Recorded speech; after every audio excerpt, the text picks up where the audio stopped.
Kalau grooming didekati oleh seseorang yang mencoba memanipulasi supaya anak itu jadi dekat sama dia, jadi merasa terikat secara emosional.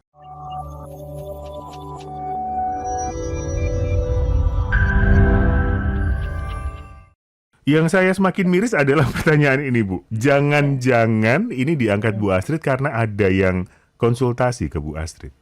Oh iya, beberapa kali. Aduh. Iya, beberapa kali ya. Jadi artinya gini, itu grooming itu kalau kita dengerin kita agak kaget gitu kan langsung. Iya, iya.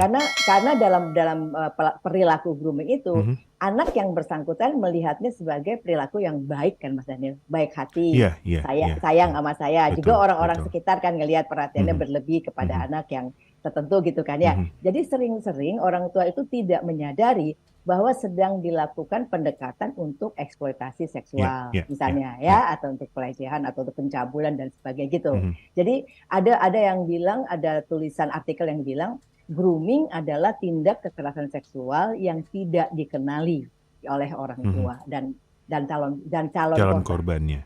Iya, Oke. tuh.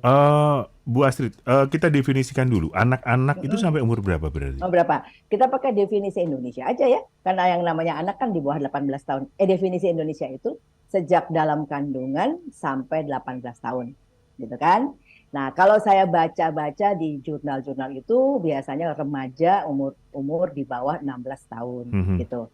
Tapi ini kan referensi yang dipakai dari luar negeri ya Mas Daniel. Oke, oke. Jadi saya cenderung, udahlah kita pakai definisi orang Indonesia aja, Mhm. 18 tahun ke bawah itu namanya anak-anak. Jadi pendekatan yang dilakukan pada anak 18 tahun ke bawah gitu. Oke. Ketika sudah remaja, akil balik dan sebagainya kan sebenarnya Hmm? anak-anak sudah mengerti tentang konsep seksualitas gitu. Mm-mm. Kapan batasannya antara itu adalah grooming atau konsensus antara keduanya? Kalau konsen atau keduanya kan anaknya ada apa istilah konsen ya Mas. Jadi Mhm, dia memang suka sama orang itu, lalu mereka bersama-sama kan mhm, membangun hubungan. mhm. Kalau grooming didekati oleh seseorang yang mencoba memanipulasi supaya anak itu jadi dekat sama dia, jadi merasa terikat secara emosional atau jadi hormat, jadi sayang, jadi Oke, apa oke, percaya gitu Mas Daniel. oke. Sementara kalau pacaran kan anggap aja saya sama seorang kakek-kakek gitu ya Mas ya. Oke. Kita Kenapa sih Bu? Penumpangnya kakek-kakek gitu loh Bu. kan saya kalau itu remaja sama orang dewasa. Kalau saya kan sama kakek-kakek dong Oh Mas iya. Daniel. Oh iya. Oke. Ya gitu kan, anggap gitu. Nah terus kalau kita pacaran, saya tertarik, dia tertarik, kita bersepakat kan Mas Daniel Mhm, untuk mhm. jalan, untuk walaupun mungkin namanya bukan pacaran ya, tapi kedekatan kita kan Betul. sama-sama sepakat menciptakan kedekatan itu saling tertarik, lalu kita mungkin berkegiatan bersama gitu kan. Mhm, mhm. Nah itu kalau kalau itu dengan keinginan saya.